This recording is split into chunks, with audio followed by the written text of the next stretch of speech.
कल से नवरात्रि शुरू होता है। गुरु माँ जो भी बोलते हैं ना, जब तक उसे अनुभव नहीं करते हैं नहीं बोलते हैं। गुरु माँ, क्योंकि कबीर पंथ में ये सब चलता नहीं है, तो जब गुरु माँ घर में थे, घर में रहा करते थे, उस समय इसका प्रचलन गुरु माँ ने किया।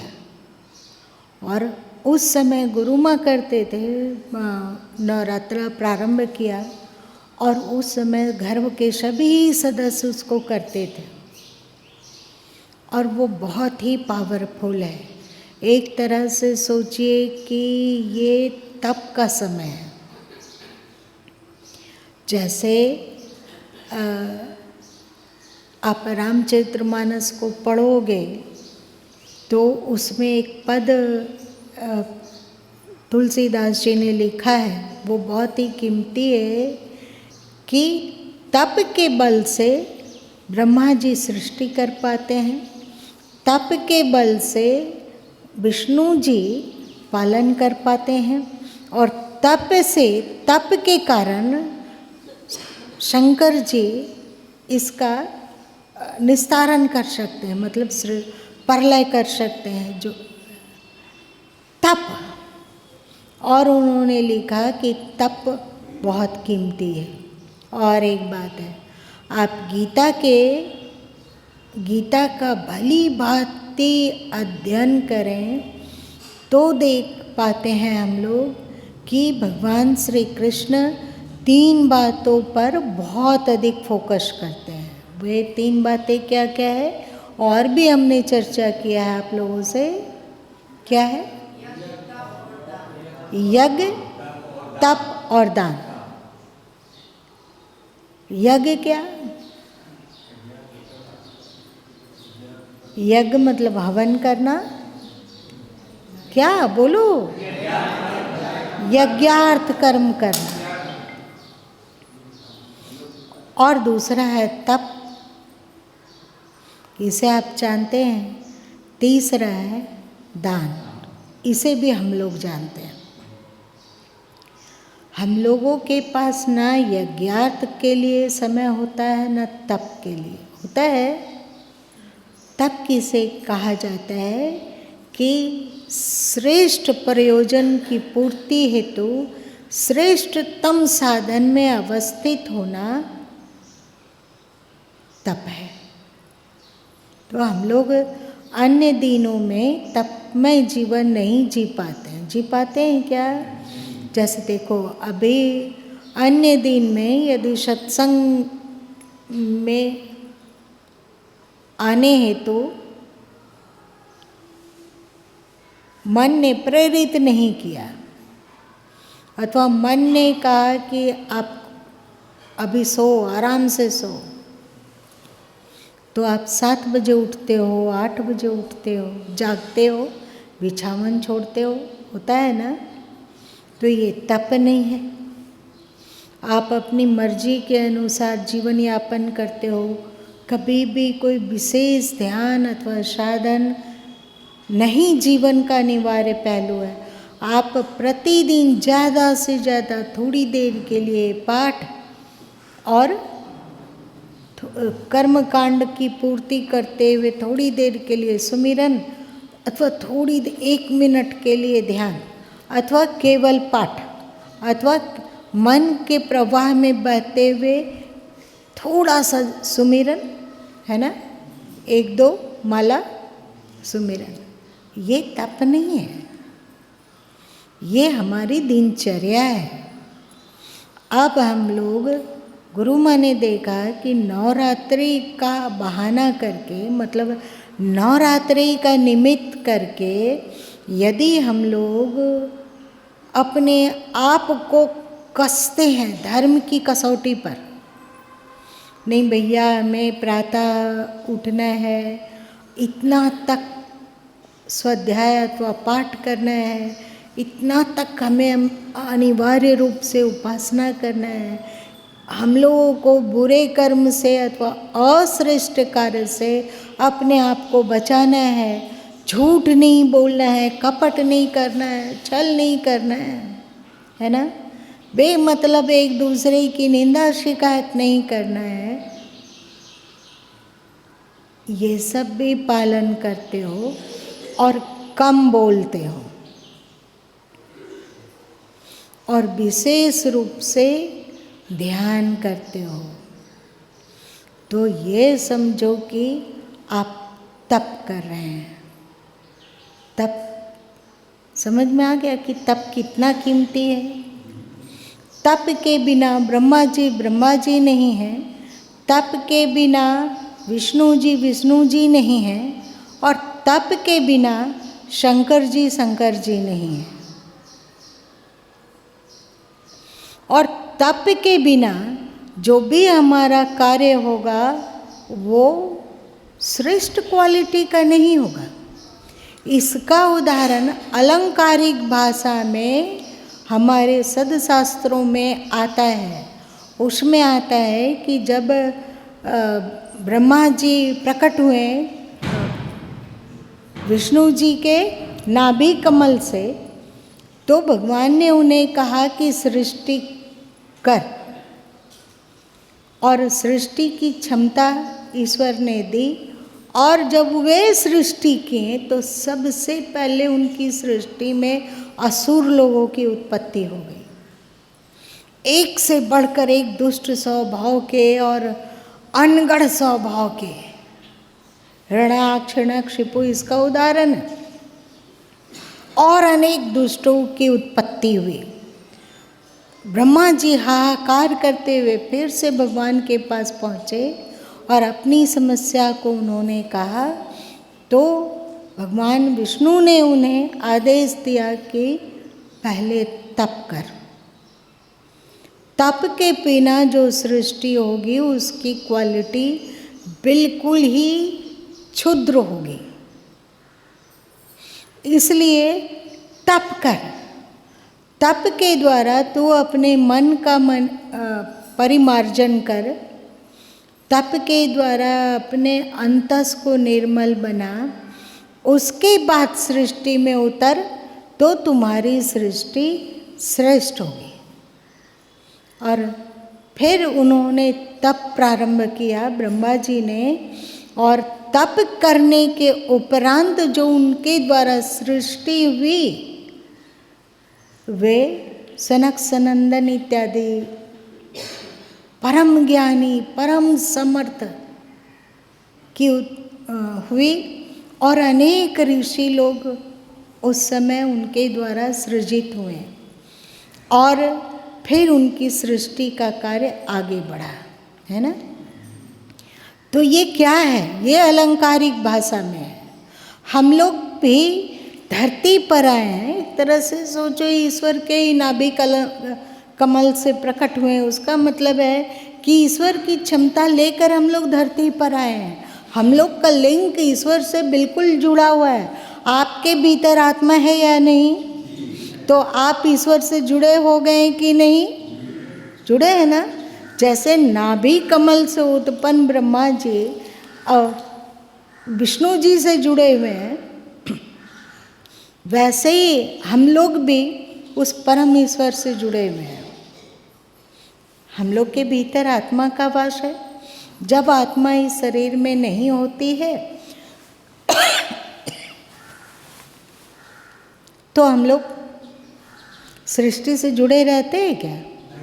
खत्म, द एंड। तो हम लोग ईश्वर से जुड़े रहते हुए धरती पर अवतरित होते हैं, और हम लोगों की जो क्रियाकलाप होती है, आप सत्संग में मत आइए, भजन मत कीजिए, ध्यान मत कीजिए, पूर्व जन्म का उच्चतम संस्कार ना हो, तो बताइए हम लोग के द्वारा जो कार्य होंगे, तो हम लोग के द्वारा जो इच्छा होगी वो कैसे होगी? अनगढ़। आप अपना विगत जीवन जब आप सत्संग से नहीं जुड़े थे, उस समय का विचार देख लीजिए, उस समय का कर्म की क्वालिटी देखिए, और आज के कर्म क्वालिटी को देखिए, अंतर है ना। तो यदि आप तप नहीं करते हैं ये सत्संग में आना भी तो एक तप ही है ना। तो आपसे श्रेष्ठ सृष्टि नहीं होगी, मतलब आपका कर्म दूषित होगा, आपका विचार दूषित होगा, आपकी वाणी दूषित होगी, है ना। तो तब संत सदगुरु कहते हैं कि वत्स तप कर। आप तप करते हो, तप के अंतर्गत आप नित्य प्रतिदिन सत्संग में सम्मिलित होना चाहते हो, या फिर अन्य श्रेष्ठ कार्य जो कि आपके स्वार्थ पूर्ति का साधन नहीं है, जो आप लोक हितार्थ करते हो, निस्वार्थ भाव से करते हो, वो सबके सब यज्ञ कर्म बन जाता है, होता है ना, यज्ञ कर्म बनता है। लेकिन हम लोग इस यज्ञार्थ कर्म में भली भांति रहें, हमारे मन में जो विचार उत्पन्न हो वो भी परफेक्ट हो, श्रेष्ठ हो, हमारी वाणी भी श्रेष्ठ हो, हमारा चिंतन भी श्रेष्ठ हो, हमारा कर्म भी श्रेष्ठ हो। इसके लिए विशेष तप की आवश्यकता होती है, जो हम प्रतिदिन नहीं कर पाते हैं। तो इसलिए गुरु माँ ने जो निर्गुणवादी लोग हैं, चाहे उपनिषद को मानते हों, चाहे निराकार संत महापुरुष को मानते हों, आप अपने तरीके से इसे एक बहाना की तरह बनाकर, निमित्त बनाकर, कि अभी नवरात्रि, अभी भारत के में अधिकतर लोग कुछ ना कुछ साधन कर रहे हैं, चाहे वे दुर्गा पाठ करते हों, चाहे वो अपने तरीके से व्रत कर रहे हैं। तो अभी वातावरण बहुत अधिक श्रेष्ठ होती है, अन्य दिनों की अपेक्षा वातावरण बहुत श्रेष्ठ होती है, सही। और आश्विन नवरात्रि की तुलना में ये नवरात्रि ज़्यादा श्रेष्ठ है। क्यों? उसमें बलि इत्यादि का प्रचलन है और इसमें ऐसा कुछ नहीं है। तो वातावरण हम लोगों को सहयोग करेगा तप करने में।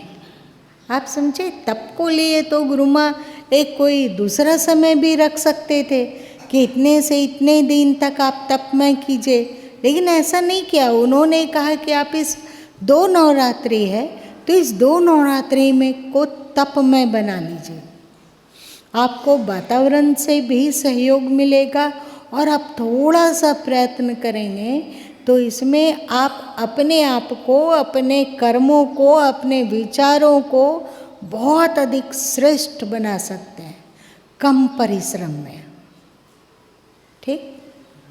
अब हम लोग को बताइए कि हम लोग तप में क्या रखें। सुमिरन तो आप जैसे करते हैं वैसे ही कीजिए यथाशक्ति, क्योंकि हम लोग बहुत दिनों से सुमिरन कर रहे हैं, इसलिए हम लोगों में ध्यान करने की क्वालिटी भी अच्छी आ गई है, सही।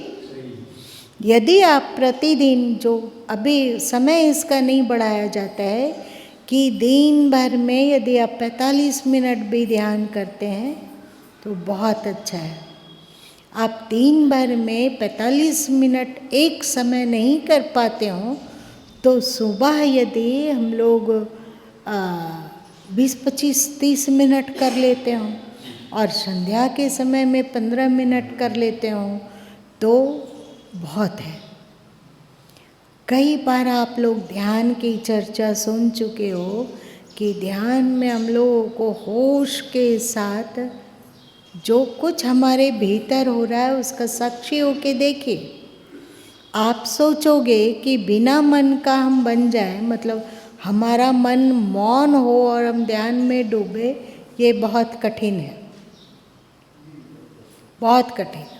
और एक बार आप लोगों को ध्यान की विधि में बतलाया गया था कि जो कुछ भीतर घटित हो रहा है उसे देखिए, और साथ में एक और भी बात बतलाई थी गुरु माँ ने कि आप भ्रिकुटी के सीध में चुपचाप देखने की कोशिश कीजिए।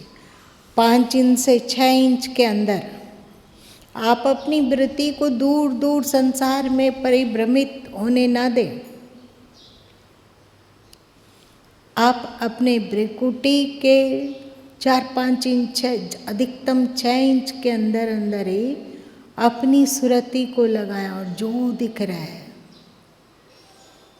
आपको अनेक रंग दिख सकते हैं, अनेक कलर के प्रकाश दिख सकते हैं, अथवा और भी दिव्य अनुभूतियाँ आपको हो सकती है।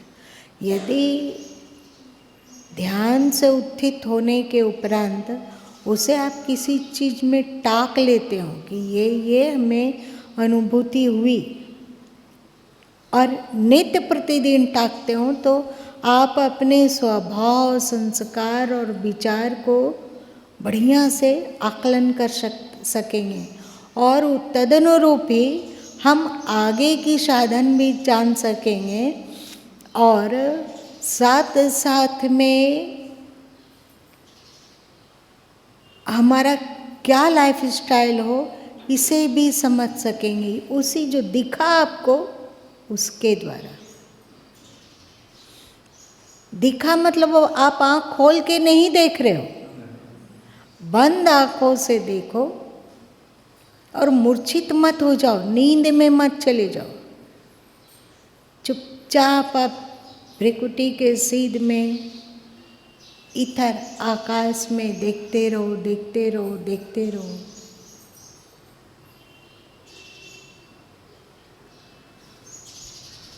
ये ध्यान हो गया।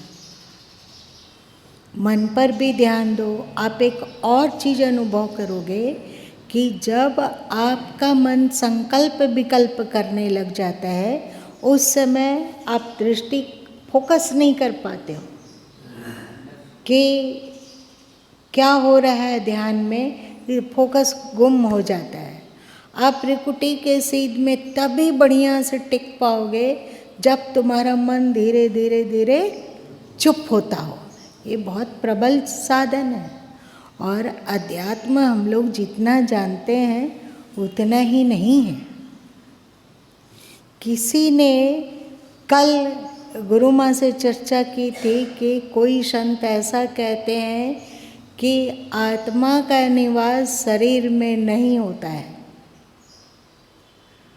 उसको लेकर अच्छा से लोगों ने कमेंट्स किया, खंडन मंडन किया, पर जब ये गुरु माँ से पूछा गया तो गुरु माँ चुप रहे और साथ में ये बोले कि दोष दृष्टि नहीं रखना चाहिए और बेवहियात के पचड़े में ना पड़कर अपने हम कैसे क्या करें उस पर सोचना चाहिए। तो आपने कभी सोचा अथवा उस बच्चे ने कभी सोचा होगा कि गुरु माँ ने इसे हवा की तरह उड़ा क्यों दिया, इस पर क्यों नहीं अपनी बात कुछ बोली। तो ये अध्यात्म का एक बहुत ही गूढ़ पहलू है जो अभी नहीं बताएंगे आप लोगों को। ये गूढ़ पहलू से व्यक्ति परिचित होता है जब उसका ध्यान सघन होता है। ये बहुत ही छुपा हुआ पहलू है जो कि हमारे शास्त्रों में भी है, गीता में भी है, संत वाणियों में भी है और भगवान शंकर की वाणियों में भी है। वो क्या है, कैसे जाना जाएगा? अध्यात्म का ये छुपा हुआ रहस्य है। कैसे?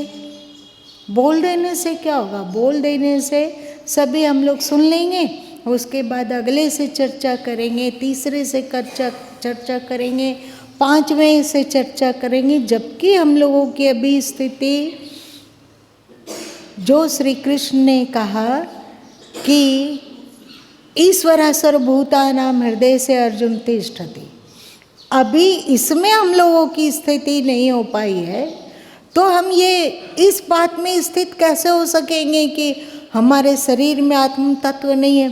कुछ तो है जिससे ये शरीर का संचालन हो रहा है, वो उसका संचालन करता शरीर में रहे बिना इसका कैसे संचालन करे? ये अध्यात्म का बहुत गूढ़ विज्ञान है, मतलब बिल्कुल रहस्यमय विज्ञान है। इसकी चर्चा करने से क्या होगा? इसे दूसरे के सामने प्रकट कर देने से क्या होगा? सीढ़ी दर सीढ़ी चलते हो तभी हम वहाँ तक पहुँच सकेंगे। सीढ़ी दर सीढ़ी नहीं चलेंगे तो हम उस स्थिति का ना अनुभव कर सकेंगे, ना उसमें स्थित हो पाएंगे। यह सब कैसे वहाँ तक की अनुभूति और वहाँ की स्थिति कैसे होगी, ये इसी ध्यान साधन इत्यादि के द्वारा ही मार्ग जाता है। तो हम लोग 45 मिनट के लिए कोशिश करते हैं ध्यान के लिए। ध्यान की भी विधि हमने बता दी। अब आता है कि हम नवरात्रि में 45 मिनट को तो बहुत अच्छा से बिताया। आप एक छोटी सी संख्या जाप का ले लें, छोटी सी संख्या जो आप सरलता पूर्वक कर सकते हैं, क्योंकि ये ध्यान की साधना से शाब्दिक सुमिरन क्या है, ये निचला तल्ला है। इसके द्वारा हम लोग को वहाँ पहुँचना हुआ, और हम लोगों ने सुमिरन बहुत दिनों तक किया है। इसलिए अब हम लोग ध्यान अध्यात्म के गूढ़ता में प्रवेश करने में सक्षम है। इसलिए गुरु माँ ने अब आप लोगों के समक्ष कहा कि हम लोगों को कम से कम 45 मिनट का ध्यान अवश्य ही करना चाहिए। तीसरी बात कि हम लोगों को ये इस 45 मिनट ध्यान मात्र से बहुत चमत्कार नहीं होगा, क्योंकि 45 मिनट हम ध्यान में बैठेंगे तो बताइए कि कितना मिनट तक ध्यान संभव है। मिनट 2 मिनट हो जाए वो भी बहुत है, मिनट 2 मिनट हो जाए वो भी बहुत है। तो उसकी भरपाई करने के लिए कोई सपोर्ट चाहिए, और वो सपोर्ट होता है विशिष्ट पाठ। लेकिन गुरु माँ ने अनुभव किया कि पाठ मात्र एक तरह से कर्मकांड बन गया है कि हमें इतना पाठ करना है, तो एकदम रोबोट की तरह जल्दी उच्चारण करो और आगे भागो, इतना पाठ निवारण करना है, हम भागो, ऐसे हो जाता है। तो गुरु माँ ने इसका उपाय निकाला कि हम लोगों को कोई उच्चतम आध्यात्मिक शास्त्रों का स्वाध्याय करना चाहिए, और एक भारी भरकम स्वाध्याय रखें, जिससे कि दिन भर लगन हो कि भैया हमें अभी तक इतना ही स्वाध्याय कर पाए, अभी बहुत सारा स्वाध्याय करना बाकी है। अगर नहीं करेंगे तो 9वां दिन तक पूरा कैसे होगा। सोचते हो कि गुरु माँ को कितना सोच के निकालना पड़ता है, जिससे कि हम लोगों की मन स्थिति और उन्नत हो और अधिक मजबूत बने। तो अब गुरु माँ ने कहा कि भैया आप लोग तो सबके सब करते ही हो, पाठ नित्य प्रतिदिन करते हो। अब थोड़ा हम लोग जिसका पाठ करते हैं उसमें क्या समझ होनी चाहिए उस पर चिंतन करते हैं। आप लोगों ने आश्विन में क्या चीज़ स्वाध्याय किया था?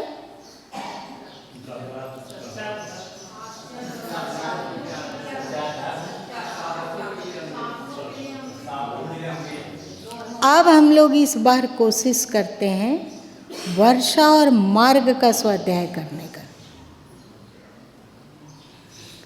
दोनों में ही अध्यात्म छुपा हुआ है, अद्भुत अध्यात्म छुपा हुआ है। तो हम लोगों का पाठ भी हो गया, और ये आसान नहीं है। 2 पुस्तकों को 8 दिन के अंदर ही पूरा शेष करना है, ये आसान है क्या? तो इसके लिए हम लोगों को क्या करना होता है? लगे रहना होता है। जैसे ही छुट्टी मिली, अभी समय मिल गया है तो अभी थोड़ा सा और स्वाध्याय कर लेते हैं, तो फिर से स्वाध्याय करने लग जाते हैं। इस तरह हम लोगों का जो मानस स्तर है वो दिन भर परफेक्ट बना रहता है। हम लोग पढ़ते हैं, बेहोशी होकर बहुत नहीं पढ़ा जा सकता है। समझ रहे हो बात? आप बेहोश होकर पाठ कर सकते हो, पर बेहोश होकर स्वाध्याय करना मुश्किल है। तो पाठ की तुलना में इसकी क्वालिटी ज़्यादा ये है तो हम लोगों ने रखा इस बार कि वर्षा और मार्ग, आश्चर्य और रास हम लोग कई बार पढ़ चुके हैं, हाँ, और कहरा और बसंत हो चुका है। तो अब हम लोग इधर से चलते हैं। गीता भी कीमती है, पर अभी जिस चीज़ के लिए कि हमारे भीतर अध्यात्म का संस्कार बिल्कुल पावरफुल हो, उसके लिए गुरु माँ को लगा कि नहीं, ये ज़्यादा श्रेष्ठ है, मार्ग भी और वर्षा भी। और फिर जो भोजन की बात है, यदि आप चाहते हो कि हमारा तप प्रखर हो तो भोजन में जहाँ तक संभव हो सके कंट्रोल कीजिए। आप बहुत सारे ऐसे लोग भी हैं जो कि हाहाकार कर उठते हैं, 9 दिन बिना नमक का भोजन करते, अंतिम आते आते तक लगता है कि चारों तरफ नमक ही नमक फैल गया है। नमक नमक नमक नमक, कुछ नहीं दिखता है। शायद तारा वगैरह को भी हम लोग देखें तो लगेगा कि छोटा छोटा नमक का बहुत सारा ढेला है, ऐसा लगेगा। तो गुरु माँ तो कहते हैं कि देखो, यदि तुम्हारे नमक में ज़्यादा आसक्ति है तो गुड़ ले लो, और यदि गुड़ में ज़्यादा आसक्ति है तो नमक ले लो, जिससे कि हम लोगों की आसक्ति पर चोट पड़े और हमारी इंद्रियां जो अभी बहिर्मुखी है उसमें से अंतर्मुखता है और आप में कंट्रोलिंग पावर विकसित हो। पता है, हम लोगों को अपने ही शरीर पर कंट्रोल नहीं है, अपने मन पर कंट्रोल नहीं है, अपनी जीभ पर कंट्रोल नहीं है, तो अपने अन्य इंद्रियों पर कंट्रोल कैसे कर पाएंगे। लेकिन यदि आप नहीं कर पाते हो, अभी मन आपका इसमें असक्षम है, तो आप सेंधा नमक ले सकते हो। पर बाकी जो आपको बताया गया इसकी नवरात्रि की पद्धति, उसमें आरूढ़ रहो। कोई और प्रश्न?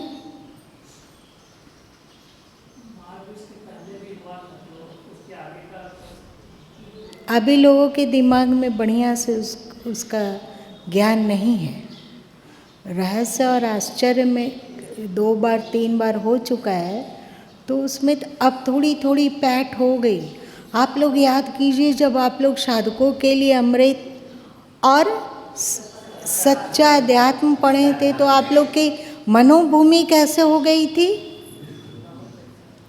याद करो, कैसे भी बोलो। बहुत अच्छा, बहुत अच्छा। आप याद रखिए, ये 9 दिन तक जो आपने संस्कार बनाया, सदगुरु कबीर साहब तो कहते हैं, पल दम दम की कोई खबर न जाने, कर ही ना सके निरुआरा हो। इसका अर्थ होता है श्वास श्वास में बनने वाले संस्कारों के महत्व को लोग नहीं जानते हैं, इसलिए बुरे संस्कारों पर विजय प्राप्त नहीं कर सकते हैं। जब हम लोग इस 9 दिन तक आध्यात्मिक संस्कार बटोरते हैं, पढ़ रहे हैं और उसी के बारे में दिमाग में चिंतन चल रहा है और धन्य लगता है कि अच्छा अध्यात्म में ऐसा है, ऐसा है, तो आपने 9 दिन तक में अपना एक उच्चतम संस्कार नहीं बना लिया। आप लोग समझे इस बात को? उच्चतम संस्कार बना लिया, और ये उच्चतम संस्कार कभी नहीं मिट सकता है। जैसे पुराने संस्कारों को मिटाना आसान नहीं है, वैसे इस आध्यात्मिक और उच्चतम संस्कार को मिटाना भी सरल नहीं है। तो आप मार्ग और वर्षा पढ़ लीजिए, और आप जानते ही हैं कि बाहरी भोजन अथवा कोई भी सेंधा नमक, आप सोचेंगे कि बाहर का भोजन सेंधा नमक का है, ऐसा मिल रहा है उसको खा लेते हैं। नहीं, आपको कहीं यदि बाहर जाना है तो आप अपने साथ सेंधा नमक का चीज़ कुछ ले जाइए, फिर शाम को आप अपने घर आ जाएंगे। होता है ना, 1 घंटा 2 घंटा के लिए आपको जाना है कहीं, तो आप अपने पास सेंधा नमक का चीज़ रखिए, अथवा आप यदि आपको कोई शुगर इत्यादि नहीं हो तो फल वगैरह रख सकते हो, है ना।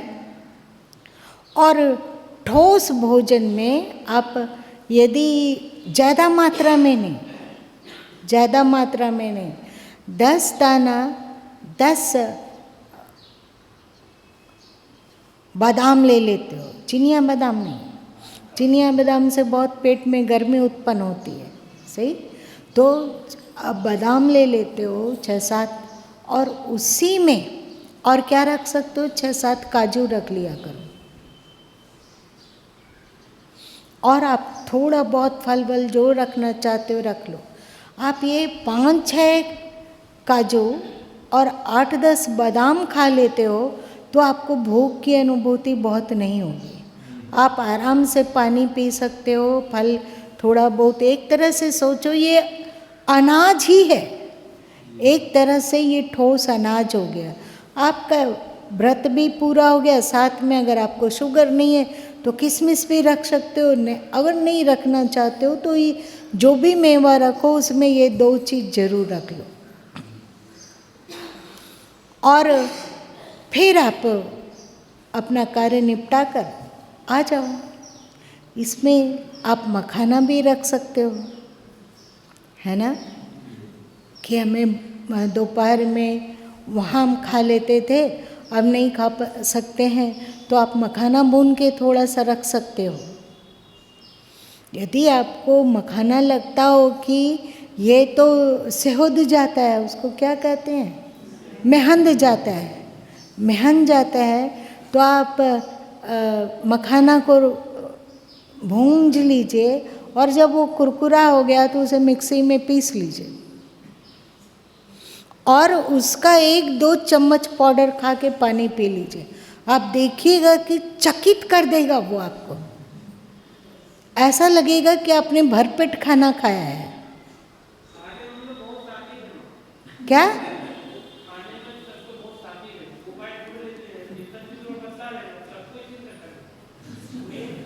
अच्छा, सब कोई उपाय ढूंढ लेते हैं।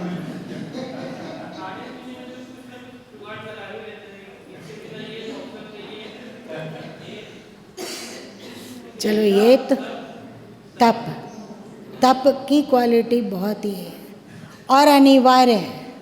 आप यदि अपने मन की क्वालिटी को श्रेष्ठ बनाना चाहते हैं तो तप अनिवार्य कीजिए, अनिवार्यता। अब बताइए कि और कुछ पूछना, क्योंकि समय ज़्यादा।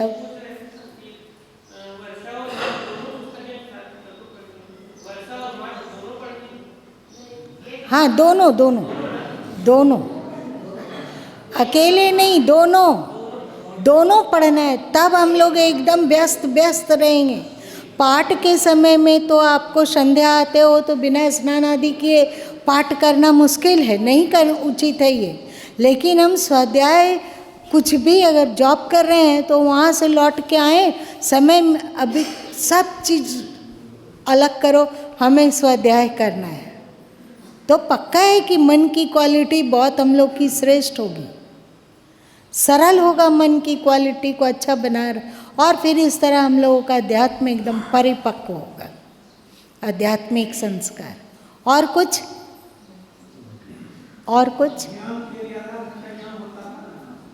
क्या होता है? ध्यान के लिए ये तो बहुत अच्छी बात है, लेकिन इसका आप लोग आके सुबह करें और आधा घंटा तक ध्यान कर लें तो बहुत अच्छी बात है। तो 15 मिनट के लिए हम लोग जा बीच बीच में आप लोग कोई भी व्यक्ति एक सुझाव देते चले कि मन ना भटके, सावधान रहो, होश में रहो, ध्यान में पूरी तरह से डूब जाओ, देखो तेरी भ्रिकुटी के सीध में क्या दिख रहा है, अनुभव करने की कोशिश करो, कुछ आकार दिख रहा है या क्या कोई प्रकाश दिख रहा है, प्रकाश कैसा दिख रहा है, इसको देखने का अनुभव करो। इस तरह कोई सुझाव भी देता जाए, अगर आप आधा घंटा ध्यान में बैठ रहे हो तो 4 मिनट 5 मिनट के लिए ध्यान करें और फिर इसी तरह का सुझाव एक जन देता रहे तो ध्यान में मन का भटकना बहुत मुश्किल हो जाता है। और संकल्प विकल्प कम होता है और मन को मौन करके हम लोग देखने में सक्षम होते हैं कि क्या हो रहा है, क्या दिख रहा है। और याद रखना, ये जो दिखेगा ना वो तुम्हारे संस्कार का परिचायक है।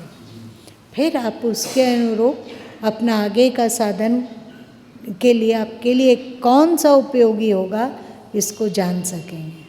ठीक है, आप मज़े से कर सकते हो। आप चाहो 45 मिनट तो संध्या के समय भी आ सकते हो, जो आ सकते हो, और फिर से ध्यान में सामूहिक रूप से बैठो। और नहीं आ सकते हो तो अपने अपने घरों में कर लो संध्या का ध्यान। जो सुबह भी नहीं आ सकते हैं और वे अपने मन के ठकपना में ना भटकेंगे तो घर में भी आप आधा घंटा का सुबह ध्यान कर सकते हो। आपकी इच्छा पर ये निर्भर है। ठीक है, पहले भी आप लोग करते रहे हैं, इसलिए आपको समझने में असुविधा नहीं होगी और हमें लगता है कि कुछ पूछना भी नहीं होगा।